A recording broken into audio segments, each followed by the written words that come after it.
सादर नमस्कार, सादर जय जिनेंद्र। क्षमा ब्रेकिंग जैन न्यूज प्रतिदिन प्रातः, दोपहर एवं रात्रि में देश भर से संपूर्ण जैन समाज से संबंधित सही और सकारात्मक समाचारों के लिए देखना और सुनना न भूलें। साथ में आपसे विनम्र निवेदन है कि यदि आपने इस चैनल को सब्सक्राइब नहीं किया है तो कृपया अवश्य कीजिए और शेयर और लाइक करके धर्म प्रभावना में सहयोगी एवं सहभागी बनिए। जब आचार्य श्री का सुना, सब तरह से सब लोग अपनी अपनी, हम लोग भी भागे जा रहे हैं। हम भी पूज्य मुनिवर उस समय आचार्य वगैरह समय सागर जी महाराज अब वर्तमान में जो है उनके साथ नेमावर की ओर, डोंगरगढ़ की ओर चले जा रहे थे। सिवनी तक पहुंच गए, खबर आ गई आगे मत बढ़ना, जो जहां है वहीं रहेगा। परिस्थितियां ऐसी होती जा रही हैं, क्या करें। गुरु जी का मोह हमसे नहीं है, पर हमारा तो गुरु जी से मोह है। ऐसा मन में विकल्प तो था, मन में ऐसा विचार था। पूज्य महाराज श्री से कहा, महाराज जी क्या करें भैया, कुछ भी हो अब तो अपन को चलना ही है। अब आचार्य श्री रोकते हैं, लेकिन आचार्य श्री का रोकना उनका यथार्थ है, लेकिन हमारा दायित्व क्या है, हमें चलना है। और पूज्य महाराज श्री के साथ हम लोग चलते जा रहे, बालाघाट निकल गए, बालाघाट के आगे तक पहुंच गए। अचानक पूज्य आचार्य भगवान का 17 फरवरी की रात्रि में समाधि मरण का जब प्रसंग आया, और उस समय आचार्य सिंह ने उससे पहले सारा का सारा सब कुछ कह दिया। देखिए, कोई चीज़ें यहाँ पर एक और होती है। कुछ लोग कहते हैं महाराज, जैसे आप लोग गृहस्थ होते हो तो बेटा बेटी होते हैं, प्रॉपर्टी होती है, उनसे कागज़ पे लिखवा लो, दस्तखत करवा लो, वो पक्का माना जाता है। भाई, मोहियों का ये भरोसा है। ये वीतराग मार्ग में तो महाराज श्री गुरु महाराज का एक वचन उन्होंने कह दिया कि आगे की व्यवस्था अब समय सागर जी महाराज संभालेंगे, संघ को मार्गदर्शन करेंगे। तो संघ के किसी भी साधु ने ये नहीं कहा कि गुरु महाराज का जो आदेश है वो सिरोधारी है, कि अब हमारे आचार्य होंगे तो कौन होंगे, आचार्य श्री समय सागर जी महाराज। क्यों? क्योंकि इस कली काल में बिना नेतृत्व के चलना संभव नहीं है। बंधुओं, संगठन और शक्ति और अपने से बड़ों के मार्गदर्शन में चल करके, वो बालक को ले जाओ, कौन है वहां,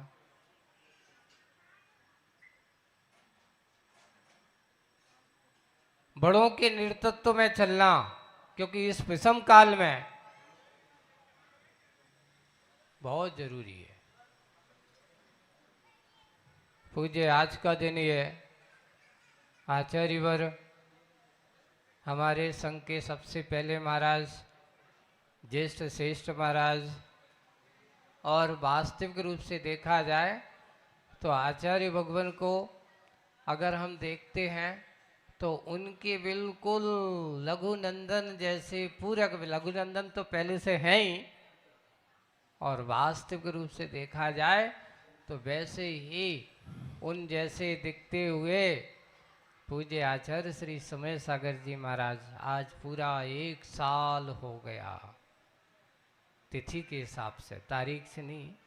क्योंकि हमारे आचार्य भगवान कहते हैं तिथियों का ही महत्व ज़्यादा होता है। ये भारतीय संस्कृति तिथियों के ऊपर आधारित होती है। तारीख से तो 16 अप्रैल होगी, लेकिन आज 5 अप्रैल है। पूरे 15 दिन पहले ये तिथि आज चैत शुक्ला अष्टमी किस पावन दिवस पर कुंडलपुर की उस धरातल पर पूरे संघ ने, चतुर्विद संघ ने उनको अपना संघ नायक बनाया, और संघ नायक के माध्यम से हम सब लोग यथा योग अपने हिसाब से उनके मार्गदर्शन में चल रहे हैं। आज पूज्य आचार्य भगवान का स्मरण हम इसलिए कर रहे हैं क्योंकि उनने जो हम सबको दिया है, उनने जो हम सबको देकर के उपकार किया है वो दुनिया में किसी के द्वारा भुलाया नहीं जा सकता। और बात यही है कि जब पूरा इतना बड़ा विशाल संघ आज भारत की धरती पर सबसे ज़्यादा और सबसे ज़्यादा शिष्य समुदायों को लेकर के चलने वाले पूज्य आचार्य भगवान करीब करीब पिछीधारियों की संख्या 400 की लगभग, थोड़ा बहुत कुछ कम होगी, 400 से लगभग, हाँ मुनि तो 131 हैं, 172 आरिकाएँ हैं और करीब करीब 80-85 क्षुल्लकगण हैं। ये लगगण करीब 25 के लगभग 24-25 के ये लगगण वर्तमान में ऐसे रहे। ये सारे के सारे लगभग एक समथिंग पूरा बनाते हैं। तो इतने सारे पिछीधारी और संयमों को और ब्रह्मचारी ब्रह्मचारिणियों को मिलाते हैं तो कम से कम 2000 से ऊपर संख्या पहुंच जाती है। और अगर श्रावकों की गिनती करें तो भारत का प्रत्येक श्रावक अगर देखा जाए, आस्था की दृष्टि से देखा जाए, गुजरात वालों यहाँ बैठ कर के भी हमने देखा जाए कि आचार्य जी ने भी गुजरात के जो विशेष क्षेत्र हैं, ऐसा कोई क्षेत्र, हमारे कमलेश भाई बैठे हैं सूरत वालों, उस समय जो इन लोगों के बाद जब तीर्थ यात्रा हुई थी और पूरी की पूरी यात्रा पर ओम प्रकाश जी और सूरत के ये हमारे कर्मठ अच्छे कार्यकर्ता कमलेश भाई, इन्होंने पूरे पालीताना के बाद गिरनार जी के बाद वापस पुनः सूरत करते हुए पुनः महुआ जी होते हुए ऐसे पूज्य आचार्य भगवान ने सारे क्षेत्रों की वंदना की है गुजरात के, और सारे क्षेत्रों की वंदना करके पावागढ़ है, तारंगा जी तो ग्रीष्म काल हमारा तो उद्धार वहीं हुआ है ना। पूज्य आचार्य भगवान ने तारंगा जी को एक नया रूप दिया तपोवन में। तो उस समय हम ब्रह्मचारी अवस्था में थे तो उन्होंने भेजा, तो उन्होंने कहा कि तुमने खोज की तो तुम्हारी दीक्षा भी अब यहीं होना है। और छल्लक दीक्षा हुई थी और छल्लक दीक्षा के बाद फिर यहाँ से आज जो यहाँ तक पहुँचे हैं, ये सब गुरु जी का उपकार है। हम तो यही भावना बातें हैं बंधुओं कि इस पंचम काल में गुरु के बिना जीवन जीना संभव नहीं है। अब आप लोग, कई लोग कहते हैं कि क्या ज़रूरत है, आजकल पढ़े लिखे जमाने वाले हैं। बंधुओं, पढ़ा लिखा व्यक्ति बिना गुरु के जब भी विषम परिस्थिति में आता है उसको रास्ता दिखाई नहीं देता, एक ही रास्ता दिखाई देता है, सुसाइड। ये पढ़े लिखे की जमाना है। लेकिन जिसके पास पढ़ा लिखा कम हो, विपरीत परिस्थितियों में है, वो भागता भागता गुरु चरणों में पहुंच जाता है। गुरु जी ऐसी समस्या है, गुरु जी कहते घबराओ मत, इतना कहना ही उसके लिए संबल का कार्य बन जाता है, उसके अंदर साहस आ जाती है और वो कभी गलत कार्य करने की नहीं सोचता। हम सब बहुत उपकारी हैं पूज्य आचार्य भगवान के कि आज हमारे लिए ऐसे उनके किए हुए कार्यों को अब तो हम पुनः उनको वो दृश्य तो नहीं देख सकते जो देख चुके हैं।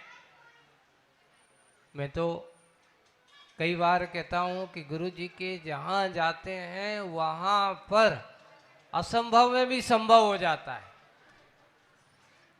हम कई बार यहाँ गुजरात में जो सोच रहे थे ना कि कैसा कहाँ क्या होगा, अब यहाँ के चतुर्मास वालों का जो महुआ जी का चतुर्मास था, सोचिए अभी कल परसों में महुआ जी के चतुर्मास के वहाँ के फोटो देख रहा था।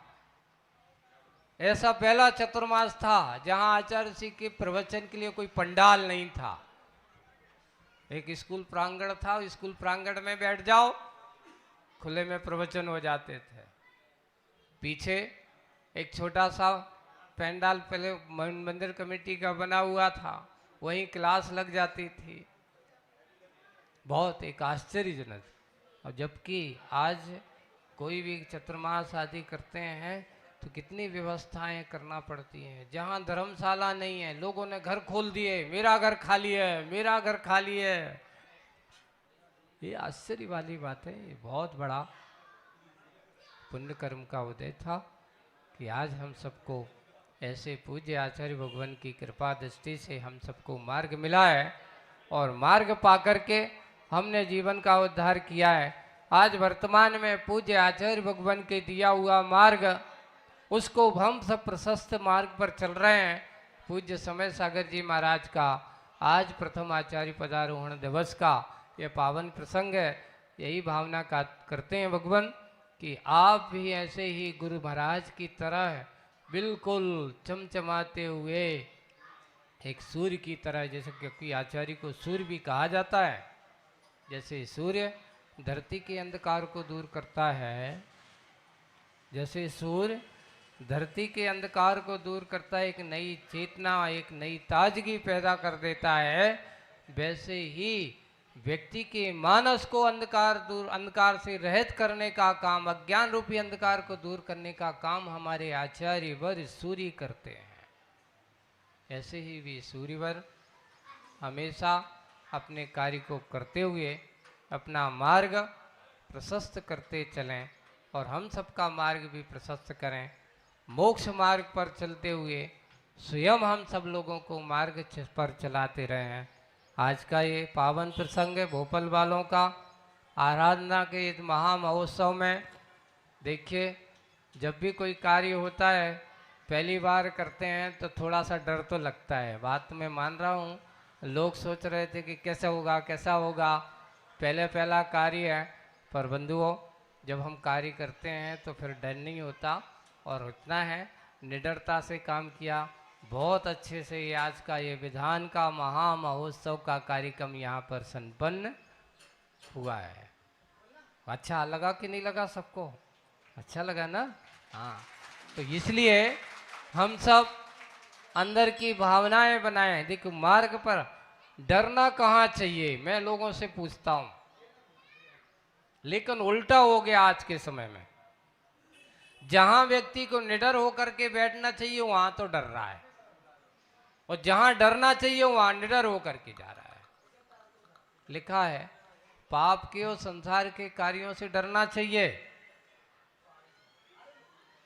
क्यों?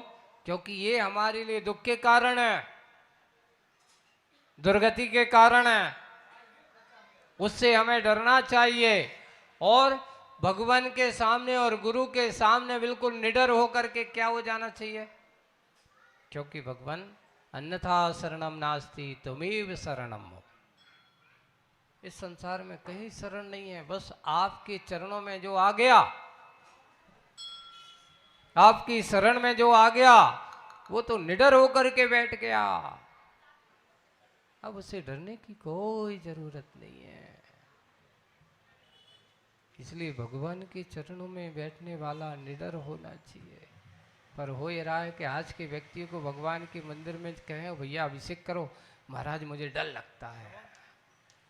पूजन करने जाओ, कुछ हो गया तो मैंने कहा ये ध्यान रखना, हमारे भगवान कभी नाराज नहीं होते। अगर गलती हो गई तो आज के आदमी से तो मैं उनसे कहता हूं कि भाई गलती हो गई तो आपके भगवान तुमसे कभी डांटते गए, तूने पूजा में ऐसा क्यों किया? अरे हमारे भगवान कभी किसी को डांटते ही नहीं है। पहली बात, जो डांटता है वो वीतरागी हो ही नहीं सकता।